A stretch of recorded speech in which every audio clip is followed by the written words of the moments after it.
HF destruct on my mark. 5, 4, 3, 2, 1, mark. Good secondary. Shogun 2 cleared to fire. Shogun 2 cleared to fire. Nomad 3 cleared to fire. Nomad 3 cleared to fire. 30 seconds.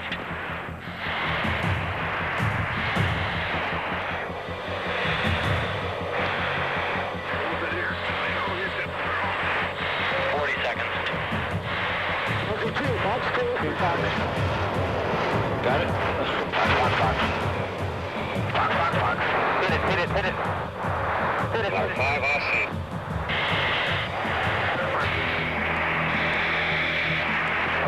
Outstanding. 31 off safe, not the Adler, confirm arm safe. Adler 4 is arm safe. A fighter pilot is a very aggressive, mission and goal-oriented person. He's going to do whatever he has to do in order to accomplish his mission and his goal. And whatever way is going to take him to get to it and accomplish his goal, he's going to figure out a way that he can get into his target, get his mission accomplished, destroy the target, get his force back out alive without anybody getting injured or getting killed.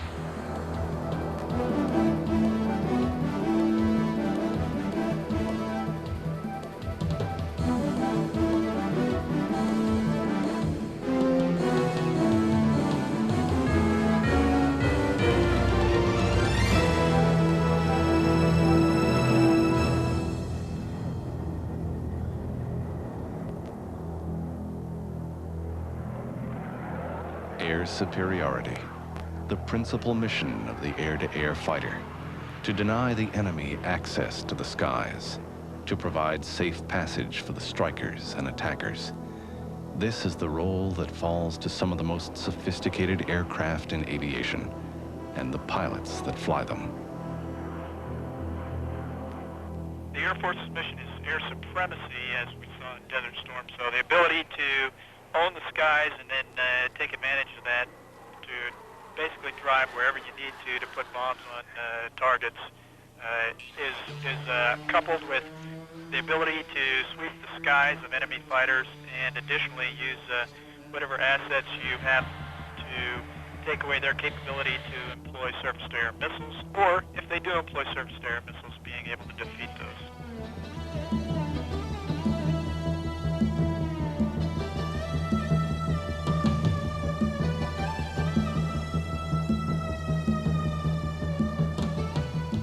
You have to be pretty aggressive. I don't know of too many fighter pilots that are, laid back, unaggressive kind of people. Most of the people I know that are doing real well at flying fighters are very aggressive. They want to win every time they set out to do something. They want to be number one every time, and they'll do whatever they have to do to win. And I guess that it's a very aggressive kind of personality. The air-to-air mission is much more intense. Getting geared up for an air-to-air hop, let's say a 4-ship versus many or unknown out there, you've got a lot on your mind. There are so many things you need to do, and you're really on your toes the whole time. With a strike mission, everything's kind of laid out. You have a certain timeline you're on. You have a target. You know where you're going. You have a destination. You have some en route time there where you may not have to be as quite on your toes as you do in an air-to-air mission. Of course, depending upon the enemy threat. The challenge of doing that is the fact that it is fluid, it changes constantly, and you can never really completely predict what's going to happen out there is one of the big draws of tactical aviation, to go in and meet the demands of that ever-changing fluid environment. And it's one of the reasons that most of the guys, as much as we love to fly low altitude, drop bombs, but most of the guys lean just for the sheer challenge of it. We prefer the air-to-air arena because you never can predict it. It's always fluid and changing. And you're right, it is almost like a dance. And timing is critical, and decision-making is critical, and it's one of the big draws of tactical aviation and why we all love it so much.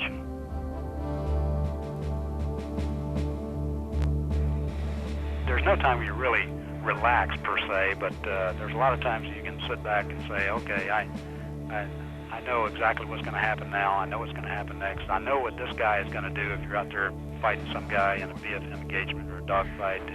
You know what's going to happen next, and you can predict it. You can see it. It's almost like I've been here before, but I didn't realize it then because I was so excited about what happened. I really didn't see what was going to happen. But now, since I've got all the experience now, I see what's going to happen now. I know what's going to happen next, and I know what the outcome is going to be.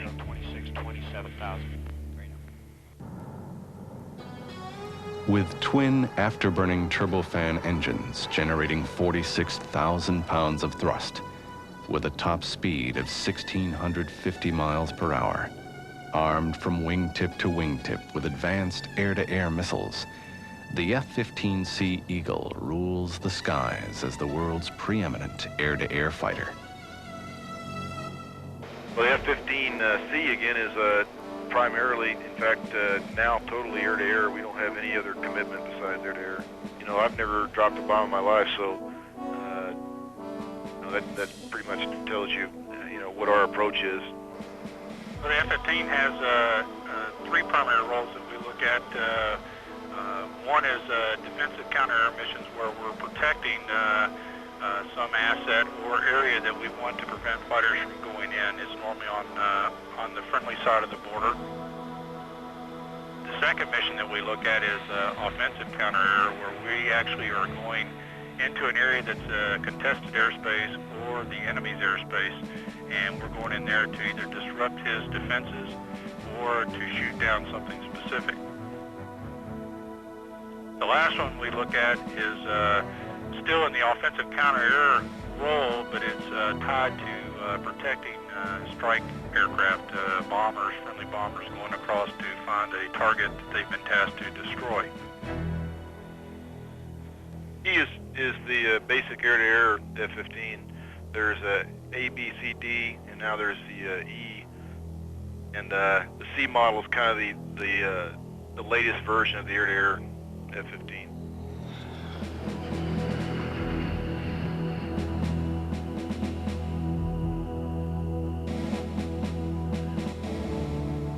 Normally, the pre-flight starts at the ladder. I'll check the status of the gun underneath, in between the two engines, to make sure that the gun bay is properly loaded, and then I'll move outboard along the right wing, looking at the missiles, making sure that they're loaded properly and they're safed, and we have carts on the missiles, which actually push them away from, for the radar missiles, that push them away from the fuselage of the airplane before the rocket motor fires. I want to make sure that they're all, in fact, carted, because, you know, it would be nothing worse than to get in the air and shoot a missile and nothing happen because it doesn't come off the airplane. We were configured with two AIM-9s on the wing pylon with a external tank, 610-gallon tank, and then moving inboard to the fuselage, we had 4 radar guided missiles, AIM-7 Sparrows, 2 on each side, and then a external centerline tank. And so we had a total of 3 tanks, or about 23,000 pounds of fuel on board the aircraft, and then 8 air-to-air missiles, 4 radar and 4 heat-seeking missiles. During the takeoff roll, just prior to running up the engines, I'm looking at the weather, where I'm going to enter the weather, and what I need to think about as far as wingman consideration, especially if we're doing a formation takeoff. We'll run up the power, and I usually check it around 1,000 feet that I'm getting pretty close to 100 knots on the airplane for just a double check of proper thrust. Once I get to around 130 knots, I'm looking to rotate the airplane up to a takeoff position, and then I'm monitoring my wingman, scanning over him, cross-checking the runway and his spacing. Once we lift off, which is around 155 knots to 160 knots, then I'm looking to have at least 25 to 30 feet between us and the ground, and then getting the gear up, and then just trying to fly as smooth as possible for my wingman to have a good stable platform to fly formation off of. Once we continue on up through the weather, or if there's no weather at all, then I'll move him out to a more of a tactical formation, which allows us to visually scan for other aircraft and then start start monitoring our radar systems. The airplane is cleaned off with no pylons and no armament. You can get airborne at 800 feet and climb completely vertical, well out of sight from the person on the ground.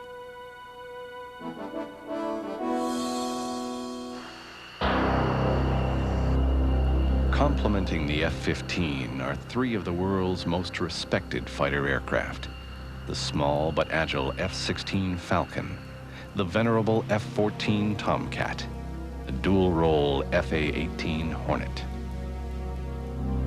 The F-18 was basically designed to be a high subsonic or transonic airplane, so its supersonic capability is not like the F-15s or the F-14s, but we can get to about Mach 1.3 or 1.4 easily, although we spend most of our time flying at about 0.95 or so. Well, the F-18 is the follow-on aircraft to the A-7 Corsair. The big advantages that we had putting the F-18 into service were now you have the air-to-air capability that the A-7 Corsair did not have.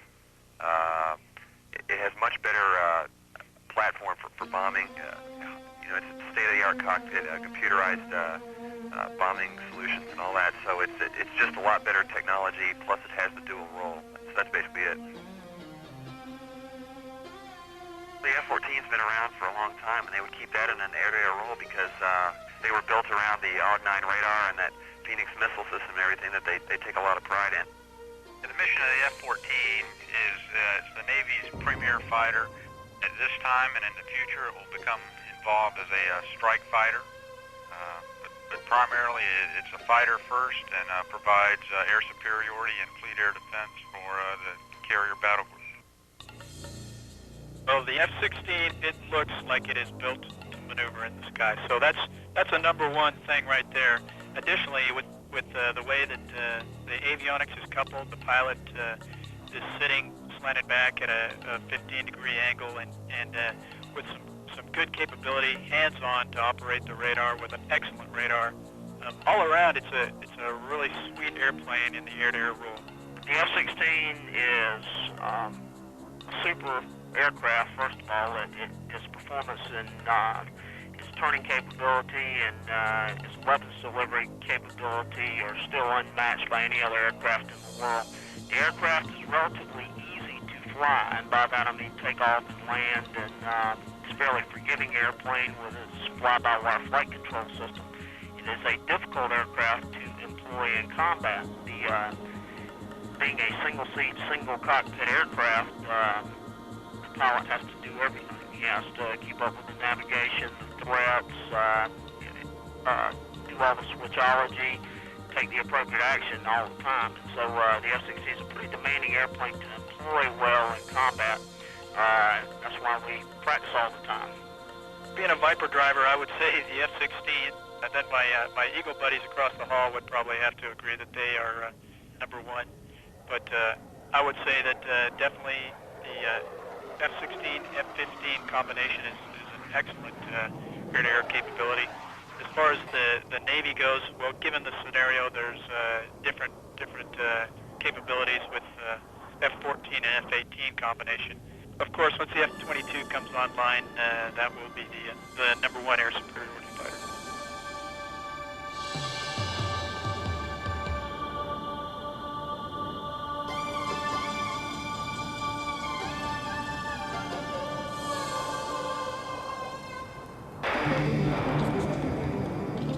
With closure speeds in excess of Mach 2, decisions must be made in milliseconds. Friend or foe, range to target, evasive maneuver or launch missiles. This is air-to-air combat, a deadly three-dimensional game of hide and seek that demands the very most of pilot and aircraft. In learning to fly the jet, the first thing you do is go out and you will practice one versus one maneuvering, perfecting the art of offensive, defensive, and high aspect, or what you might consider neutral maneuvering. And that is the basis of initially learning how to fly the jet, and it's probably the most demanding phase of flying. We teach a guy to do is maneuver in relationship to another airplane, which is called basic fighter maneuvers. And during a BFM, basic fighter maneuver engagement, you will do a number of things: rolls and pitch to slice, over the top loop kind of maneuvers, split S's, all kinds of things like that. We don't name them those. We pretty much, like I said, talk in relationship to another airplane. In close, you're going to have what's called a free and engaged rolls as far as fighters go. You're going to have one guy that's pressing the bogies or tying him up, and then the other guy needs to get out of dodge, get at a certain point that he can get weapon separation and come back and shoot him while you've got him tied up. So it's definitely you're not staying in what we call it in phase or in plane with the other guy. On a BFM sortie, just about 4 or 5 times a sortie, you'll pull at least 8 Gs. If you're not, you're gonna get your butt kicked. The most maneuverable air-to-air missile is the AIM-9, either Lima or Mike, and it is a heat-seeking missile. It will turn very tightly, and it's actually going after the enemy aircraft's heat source. It looks in a certain micron band for the infrared energy, and it will track that source, and it has very good close-in dogfighting capabilities. Since the missile head has an infrared seeker in it, it does not need information from the aircraft's radar. All it has to do is see the heat source and go after it. Hit it. About 5, I'll see. You don't have to be pointed directly at it. The missile does have a little bit of the ability to kind of turn its head. It can actually turn its little seeker inside the nose cone of the missile and see what we call off-bore sight. And that gives us the ability to use that missile in a dogfighting turning environment so that we don't necessarily have to be pointed directly at the adversary. Now that the Air Force has AIM-120s or the AMRAAM missile on board, that is the first weapon of choice for us. We would look to use that at longest range capable, and given early clearance to fire or determination that the contact that we were on was a hostile aircraft, then we would elect to shoot that missile early on. It gives the Air Force a launch and leave capability, so we may not ever have to get into visual range. However, you can shoot that and continue on to the merge. The next weapon of choice would be the AIM-7 Sparrow. It is also a radar-guided missile, and that is a beyond visual range missile. It does not have the same capabilities as the AIM-120. It's not as advanced missile. However, it's still a very good missile with an excellent track record. Once we got into a visual on the adversary, the AIM-9, which is a heat-seeking missile, the Sidewinder would be the weapon of choice. And then if we close down into the traditional gunfight or air combat that you would think of from World War II days or World War I days, then you would see us switching to the M61 20mm cannon that's on the aircraft. The ranges that we train day to day affords a 30 to 50 mile setup between us and the adversaries, and normally the engagement will occur in less than 2 minutes from 50 miles out, because you have closure rates of well over 20 miles a minute between the two aircraft. When things happen pretty fast, and once you get a visual on the other aircraft, you would either in a normal engagement see him blow up just about the time you'd see him, or be well into a fight within a good 20 or 30 seconds from that point, so passing him close aboard.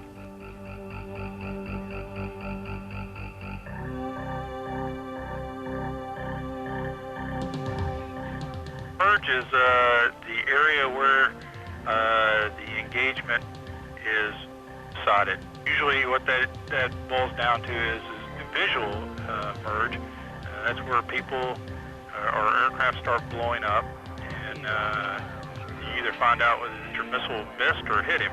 And getting into that merge, hopefully we get there with an advantage because our radar missile has blown up one of the other adversaries and is disrupting them to the point that now psychologically they're having to play catch up, and we're going to enter with a complete offensive advantage.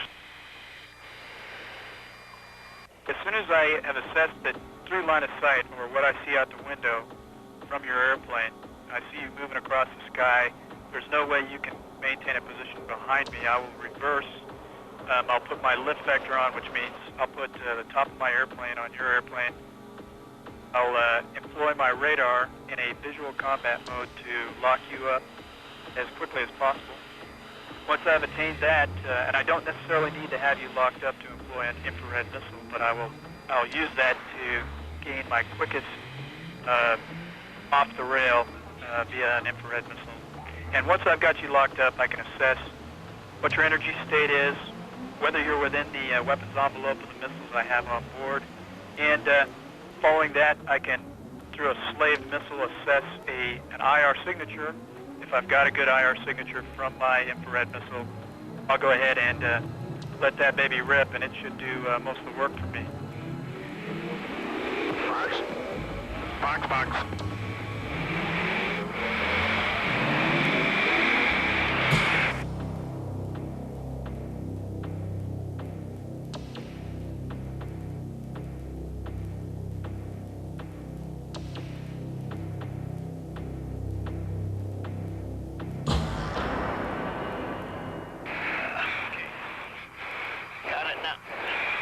Confirm good secondary. Good secondary. Adler, confirm arm safe. Adler 4 is arm safe. That's an all aircraft in the tunnel area, restricted area 2905 out, and Bravo Cole, resume normal traffic, tunnel tower out.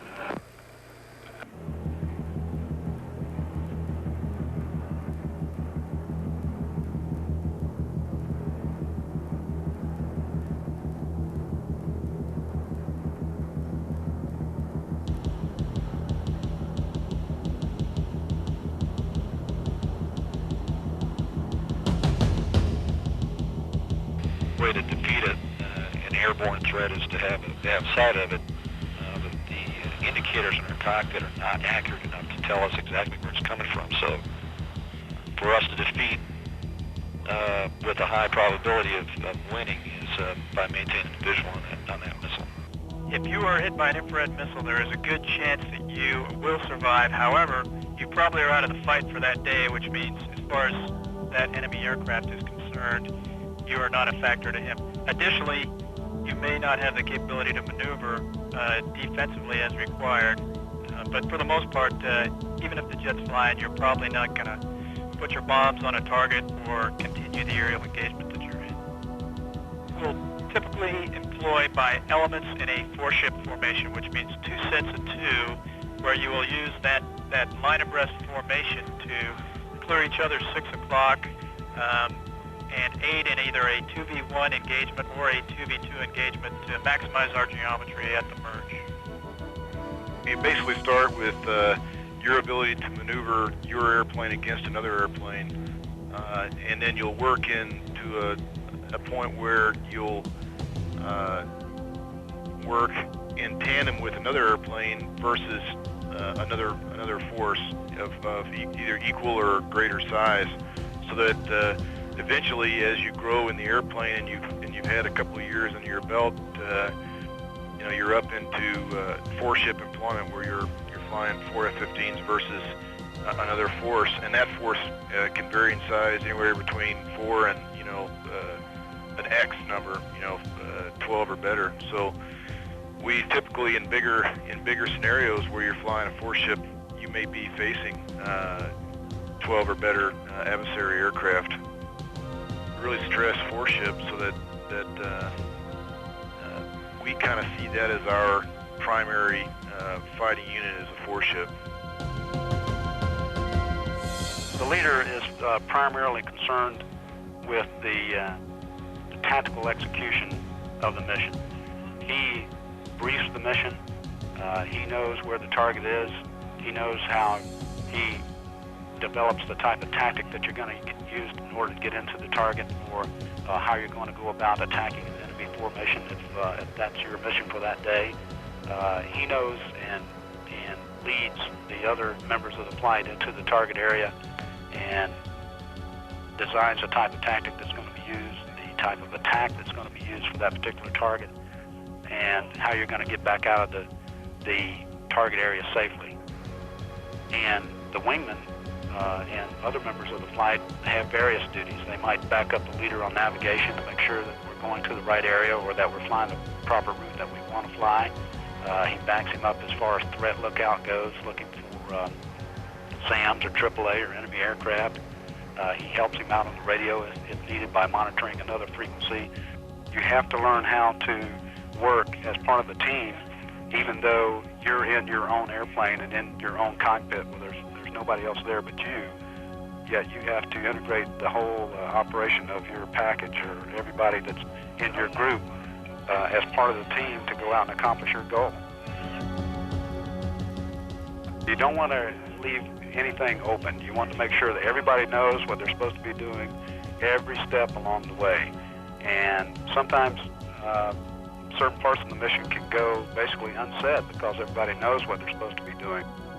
No matter how sophisticated your sensors are, your equipment, radars, warning, whatever systems you're using to detect what other aircraft or airborne contacts may be in the vicinity or you're prosecuting, there's always the unknown that you may have one, there may be more, there may be other people you don't know about that you're not detecting, so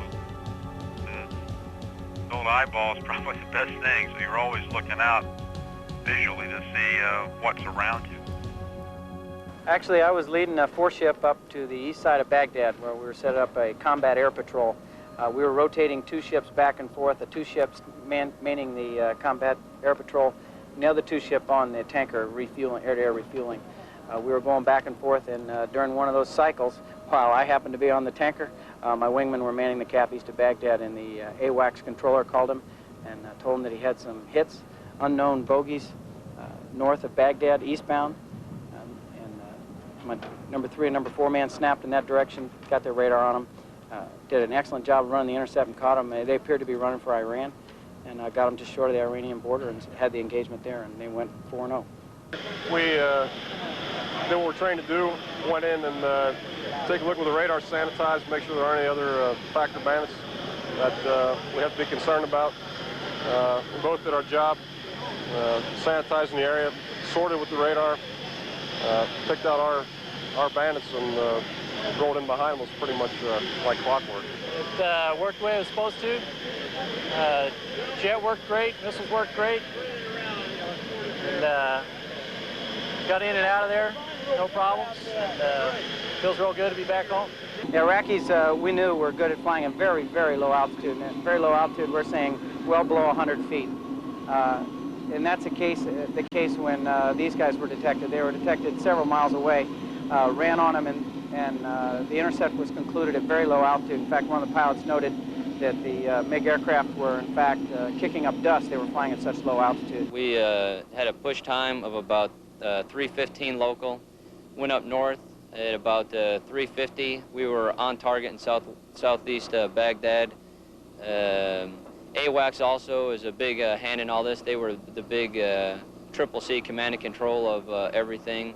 They were telling us exactly what was going on, what airplanes were looking at us, coming at us, and the numbers. It really worked out well. AWACS did an extremely good job. As we go up north, we hit our target area, our cap point. We started capping for them. There was really no air-to-air threats up at the time, just a few intermittent hits, and then they were probably either landing right back away, trying to hide, or trying to go to dispersal bases if they could find them. Once we got up into the cap area, we needed to clear out an airfield in southeast Baghdad for F-111s doing a big strike on there, and wild weasels were also the big important reason to get the SAMs knocked down. We get up there at about 3:50, like I said. We started a engagement. I got the contact that AWACS calls out as a hostile chasing my number 3 man, and at about the same time I'm turning back around towards the east.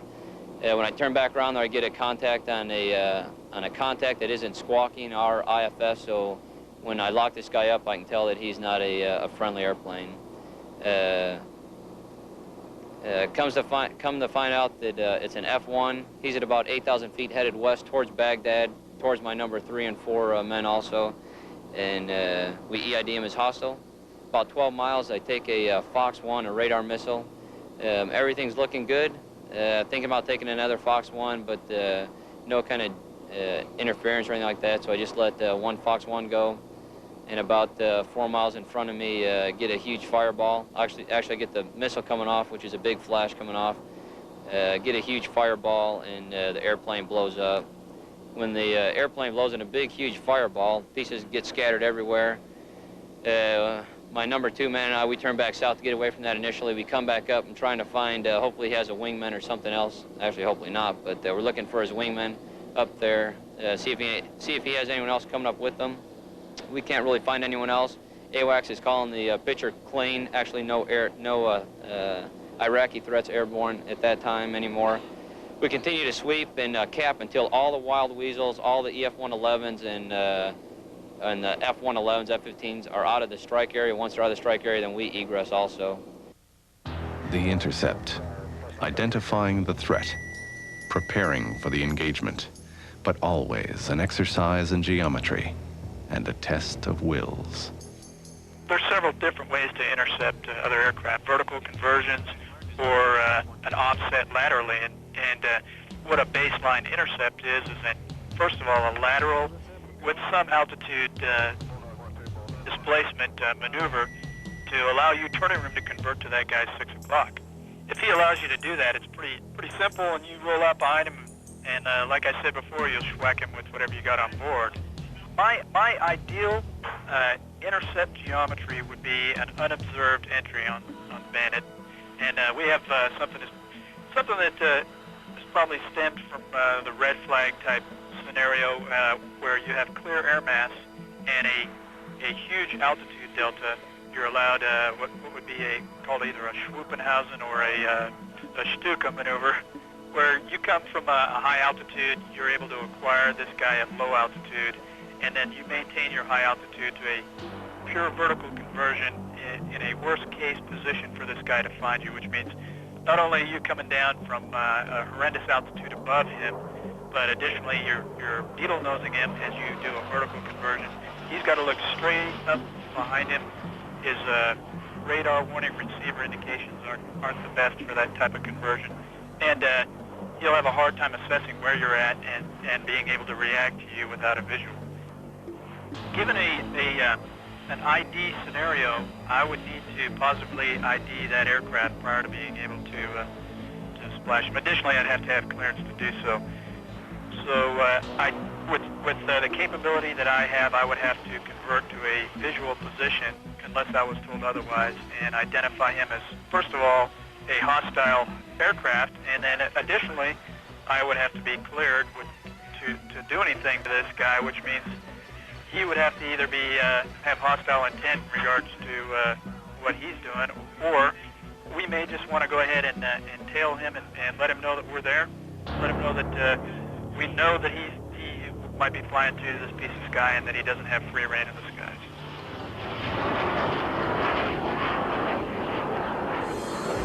Okay, bogies appear to be coming, jinking to the right now, heading north. Speed 430, Angels 5,000 now in the descent. Bogies appear to be heading directly at us. I'm coming port, steady up 150 for 30-degree offset, 50 miles. Bogies have jinked back into us now. Let's come starboard 30 degrees the other side. Close out, warning yellow, weapons hold. I repeat, warning yellow, weapons hold. Alpha Bravo out. Roger, okay. Gypsies, pass up Bravo directs, warning yellow, weapons hold. 35 miles here. Roger that. Bogies have jinked back into me now for the third time with noses on at 35 miles. Angel 7. Bogies jinked back into me for the fourth time. I'm coming back starboard. Come back port now. Port, 27 miles. Bogies at 7,000 feet. 45. Watch up, bogies 13550, Angel 16. Heading 340. Okay. Roger, same bogies. You're in collision now. Steering. Okay, bogies have jinked back at me again for the fifth time. They're on my nose now. Inside of 2 miles. Master arm on, master arm on. See, good light. Good light. Okay, centering up the T. Bogey is jinked back into me again. 16 miles, center the dot. Say your angels. I'm at Angels 5, nose up. Oh, his angels. No, wait a minute. Angels are at 9. Alpha Bravo from 207. 13 miles. Fox 1, Fox 1. Oh, Jesus. Beacon right. Roger that. 10 miles, he's back on my nose. Fox 1 again.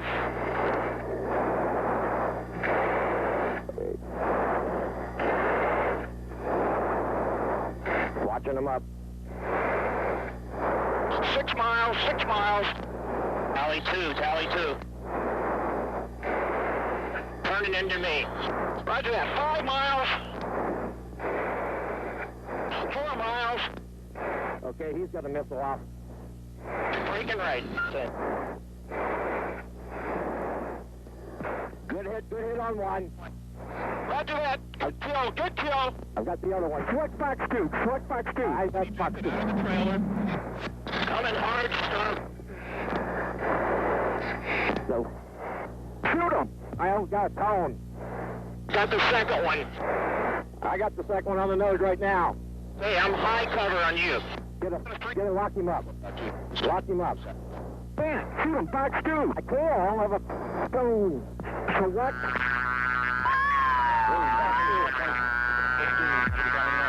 Good kill, good kill. Hey, good kill.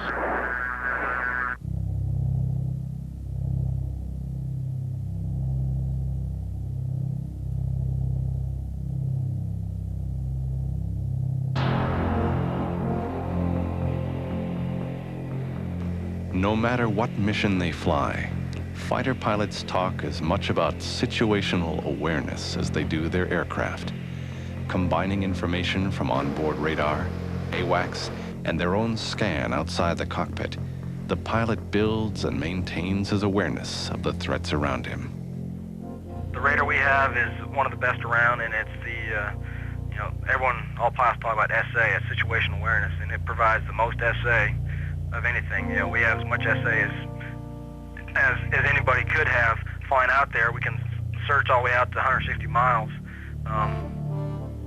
and you know in advance what's coming at you or what's out there, and that really gives you all the SA you need and could ask for.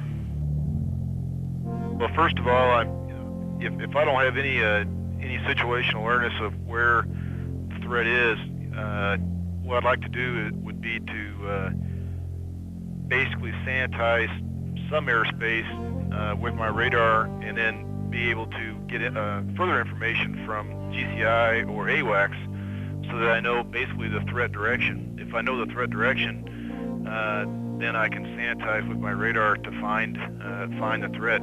If the threat's outside my radar coverage, around the side or to the stern where I'm feeling defensive, then I'll use one of my auto radar modes to sanitize out in front of me and pretty much go eyes out to try to find the threat before he can become a factor to me. If I'm low altitude and he's low also, he's probably not going to have a whole lot of SA on me either.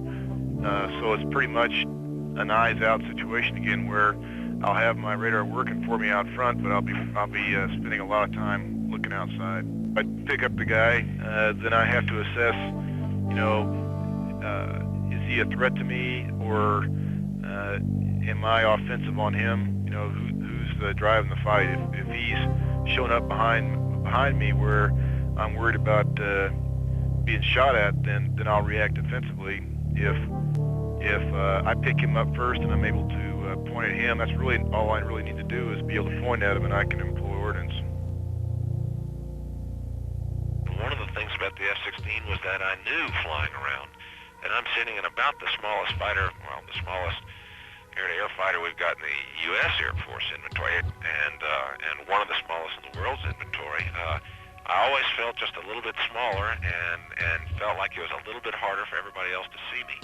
And we do, as pilots, believe in the big sky theory. In fact, a lot of us, after the Desert Storm believe in the Big Sky maxim now.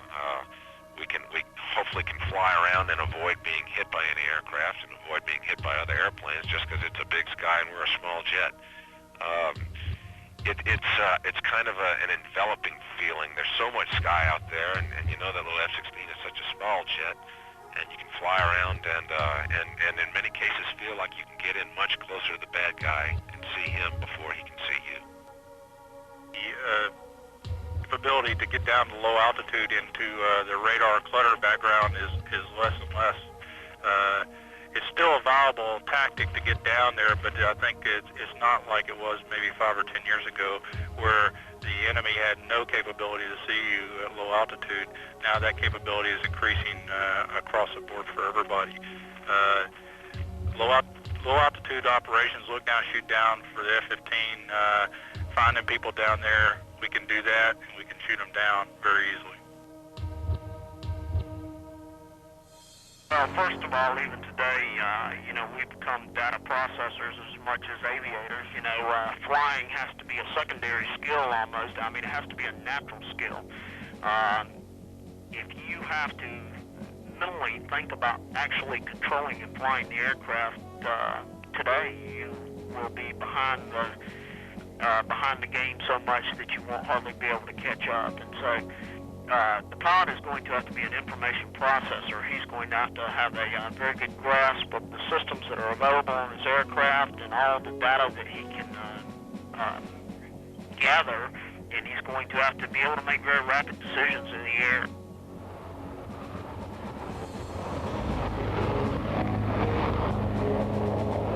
Given that you had to eject at high altitude, the ejection system that we have in our fighters of this generation are pretty advanced, and they will take you through a profile that will allow you to maximize survival through a free fall profile to a given altitude, and then deployment of the chute. And that'll also help you out in regards to extreme cold and lack of oxygen. I pushed in on a small field called Medesis, and that's a forward deployed field that the Iraqis used, and picked up 3 F-1s that took off pretty much on my nose for about 25 miles out of that field, and they basically turned right into me and shot the leader with an AIM-7 and splashed him at about 4 miles from me, and then the second guy in line crashed at low altitude trying to avoid us, and the third guy ran, and we got in a tail chase with him. Our guess is he panicked, and again he was at probably less than 1,500 feet AGL, and it appears that he broke right when he saw his leader blow up. He broke right, and because he's so low that he hit the ground, and he hits the ground out in front of my nose, and you can see the cartwheel across the ground as he tumbles, and the airplane's exploding, and there's fire everywhere.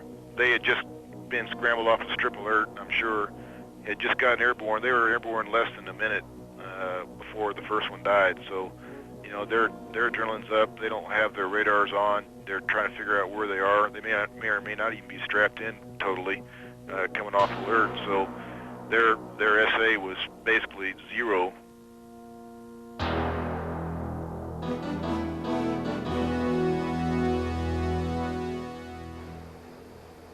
If I could do anything that I wanted, well, the first thing I'd probably do is I'd take off. I'd wait for a really nice, beautiful day. I'd take off, and I'd fly down over some F-18 base or some F-15 base, and I'd go up on their squadron frequency, and I'd tell them that anybody who wants to have some BFM or ACT academics to meet me over the field in 10 minutes. And then we'd see if we could get a big fight started right there over their field. We pick at each other quite a bit. Even in the fighter community, if a guy that flies an airplane that has 2 engines, we tell him he ought to be in military airlift command because he's got so many engines, They pick at us a little bit about being real small, our airplane being real little. But we pick at them about all the engines they have, and we really pick hard at the guys that have 2 people in their cockpit, because we're kind of in there by ourselves, and it takes 2 of them to do what we do by ourselves.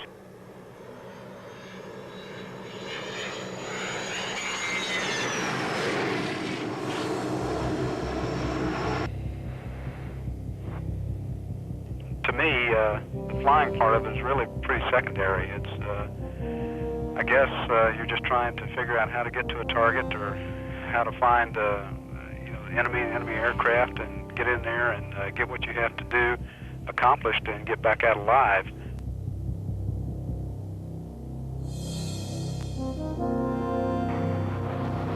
Higher, faster, more powerful, with near invisibility. Airframes, engines, missiles, radars, and pilots push the envelope, continuing to press for the advantages that will ensure ownership of the skies. Bulldog picture clean.